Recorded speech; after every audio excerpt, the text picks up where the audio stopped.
तेवर बदले हुए हैं, डिप्लॉयमेंट की है आज़ाद कश्मीर के बॉर्डर पे 8,000 बंकर बनाए हैं, 8,000 बंकर बनाए हैं, आर्मी मूव की है। पाकिस्तान के बारे में कहा कि पाकिस्तान एक बदमाश मुल्क है। दोस्तों, आपको पता ही है कि अभी हाल ही में G7 की मीटिंग कंप्लीट हुई और इस मीटिंग में बहुत बड़े बड़े फैसले भी लिए गए। वहीं दूसरी तरफ खबर आ रही है कि चाइना और भारत की बॉर्डर पर सैनिकों की गतिविधियां तेज हो गई है।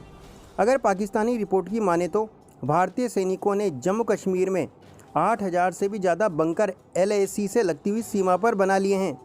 वहीं दोस्तों, दूसरी ओर G7 से पाकिस्तान का भले ही कोई लेना देना न हो, लेकिन भारत को जिस तरीके से G7 कंट्रीज़ ने इनवाइट किया है उससे पाकिस्तान को मिर्ची ज़रूर लगी है और पाक का घबराना जायज़ भी है, क्योंकि हो सकता है कि आने वाले समय में भारत भी G7 का हिस्सा बन जाए। और अगर ऐसा होता है तो भारत दुनिया की उन महाशक्तियों में शामिल हो जाएगा जो फाइनेंशियली दुनिया को कंट्रोल करती है, और ये बात चाइना को भी कतई बर्दाश्त नहीं होगी। चलिए दोस्तों, ये वीडियो देखते हैं। कि ख़तरा बड़ा चीन है और हमारी पूरी कोशिश है कि किसी तरह डिसएंगेजमेंट हो, फौजें एक दूसरे से फासले पर हो, मफाहमत हो जाए, अंडरस्टैंडिंग हो जाए। बड़ा ख़तरा वो है। और लफ्ज़ बड़ा अजीब उसने इस्तेमाल किया। उसने कहा कि वो चीन बड़ी ताकत है और जंग सिर्फ जो है वो महाज जंग पे नहीं है, वो है टेक्नोलॉजी के मैदान में है। वो तो देखिए ना, अब तो इसमें तो चीन अमेरिका से भी आगे निकल गया। $2,000 बिलियन मुख्तस किए हैं अमेरिकी हुकूमत ने उसके लिए, टेक्नोलॉजी के लिए, आर्टिफिशियल इंटेलिजेंस के लिए। उसमें तो चीन कहा जाता है कि उसको पीछे छोड़ गया है। तो वो उसके ज़रिए भारतीय निज़ाम को मुअत्तल कर सकता है। उन्होंने कई दफ़ा बाद जगह पे तजर्बे किए हैं उसके। तो उनसे खौफजदा को पाकिस्तान के बारे में कहा कि पाकिस्तान एक बदमाश मुल्क है। इससे खौफ झलकता है। मतलब हमने कौन सी जंग इनिशिएट की? आपने हमारा मुल्क दो-लख्त कर दिया, कश्मीर पे कब्ज़ा किए रखा। हमने तो हमेशा अमन की बात की। तो यहाँ किसी से मुहिम जोई के बाद वाक़यात हुए तो हैं, लेकिन इस वक्त इंडिया में जो है मुद्दतों से, कई अशरों से जंगी माहौल है जो उन्होंने खुद पैदा किया, उनकी लीडरशिप।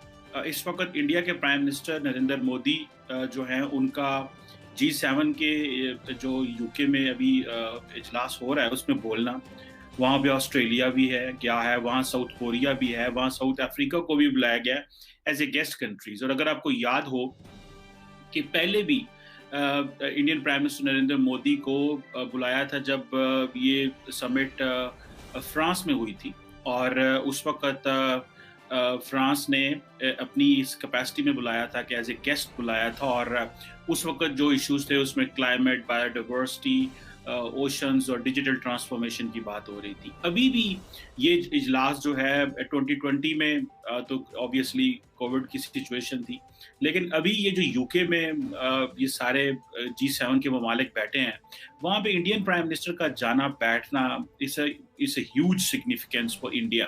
पाकिस्तान में तो ये डिस्कस नहीं हो रहा और ना पाकिस्तान के टीवी ने इसको कोई कवरेज दी है, लेकिन मेरा ख्याल है कवरेज देनी चाहिए थी और बात करनी चाहिए थी कि वहाँ पे नरेंद्र मोदी क्या बात कर रहे हैं और ये खित्ते को कैसे इम्पैक्ट कर सकता है, इंडिया की क्या पोजीशन है। इंडिया को समझना चाहिए। जितना ज़्यादा आप अच्छा बेहतर समझेंगे उतनी ज़्यादा आपको पता चलेगा। वहाँ पे नरेंद्र मोदी ने जो ह्यूमैनिटी का मैसेज दिया है वो है one earth one health. Obviously corona का टाइम है तो ये एक मैसेज तो बनता था। और ये जो बिल्डिंग बैक स्ट्रॉन्गर है, इसमें तो आपने देखा होगा कि वो जो $40 ट्रिलियन का पैकेज है उसमें obviously India is a part of the plan with that. Building back together भी, और जो बिल्डिंग बैक ग्रीनर है उसमें ऑब्वियसली नई इन्वेस्टमेंट्स हो रही हैं। और अमेरिका समझता है अलॉन्ग विद G7 कंट्रीज के हमें किस तरह एक ग्लोबल प्लेटफॉर्म एस्टैब्लिश करने हैं। लेकिन मेरा जो टॉपिक है कि वो नरेंद्र मोदी ने वहाँ पे क्या बात की, उसको समझना है और उसको देखना है। जो जंग जीती बाबर ने, जिसके बाद हिंदुस्तान पे उसे उसकी औलाद ने 200-300 साल हुकूमत की, तो वो शरीफ था, नजूमी, एक अनयूजुअल है बहुत, अफगानों में ये नाम कम होता है। मैंने नहीं सुना कभी। तो वो शरीफ से कहा कि भाई तुम किसी तरह बादशाह को समझाओ। तो वो गया ज़हीरुद्दीन बाबर के पास, उसने कहा कि मरीख मगरब में है और मनहूस है। अच्छा। नहीं गया नहीं, उसने कहा मैं ये कहूँगा उससे। उसको पहले इंटेलिजेंस ने बता दिया, इंटेलिजेंस तो हमेशा होती है کہ شریف آئے گا اور یہ کہے گا ہیں.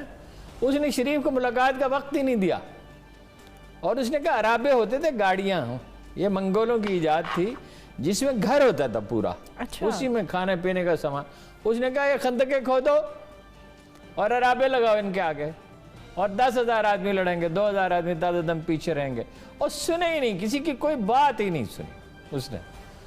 اور وہ اسے پتا تھا، وہ توپ بنا چکا تھا، اس کا تجربہ کر چکا تھا، اسے اندازہ تھا کیا ہونے والا ہے. ایک فکرہ اس نے کہا کہ اگر آج پیچھے ہٹ گئے تو کابل تک کتوں کی طرح بھاگتے اور کتوں کی طرح مرتے رہو گے. مولا اتنی طویل سرزمین ہے، یہاں سے ہم جا کہاں سکتے ہیں؟ ہمارے پاس تو فتح کے سوا آپشن ہی کوئی نہیں. اس دن اس نے بادرنوشی ترک کی، وہ برتن توڑ دیے اور توبہ کی اور اس پہ قائم رہا.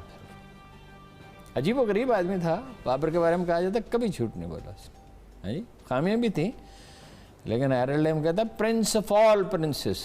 خیر فتح کے بعد اس نے جب توپیں چلیں تو توپوں کے سامنے فوج کیا ٹھہرتی؟ ٹھیک ہے.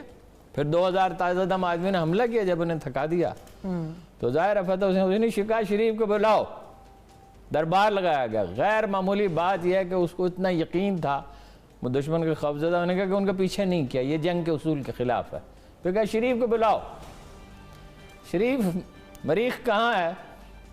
اس نے کہا جناب والا معافی چاہتا ہوں. دیکھیے یہ ہوتا ہے، یہ معاملاتی سازشیں ہوتی ہیں اور طرح طرح کی چیزیں ہوتی ہیں اور نفسیاتی جنگ ہے. اس نے بپن راوت نے بھی یہ کہا کہ نفسیاتی جنگ ہے بڑی خوفناک. وہ چین سے تو بہت بری طرح ڈرے ہوئے ہیں. اب پاکستان کے بارے میں کیا کہا، یہ بڑا دلچسپ ہے کہ جی ڈرون سے اسلحہ گرا رہے ہیں. وہ تمہارے اتنے ہیلی کاپٹر ہم نے گرا دیے، ڈرون گرا دیے تمہارا جہاز گرا دیا، پائلٹ گرفتار کر لیا. اور پاکستان کا کوئی ڈرون بھی تم نے گرایا ہے؟ کوئی ایک تو گرایا ہوتا، کوئی تصویر ہی ہوتی، کوئی فلم ہی ہوتی. ہمارا کوا تو مار گرا. اور جنرل نروانہ نے کہا 20 دہشت گرد کیمپ ہیں. وہ دنیا میں انٹرنیشنل میڈیا کو کہیں نظر نہیں آتے، کہیں اس کا ذکر دنیا میں نہیں ہوتا. کہتے ہیں جی کنٹرول لائن کے قریب ویب سائٹ پہ بھی اس کا ذکر نہیں ہوتا. کنٹرول لائن کے قریب ویب سائٹ پہ تو کوئی بھی چیز لوگ ڈال دیتے ہیں. یعنی اتنی غیر ذمہ دارانہ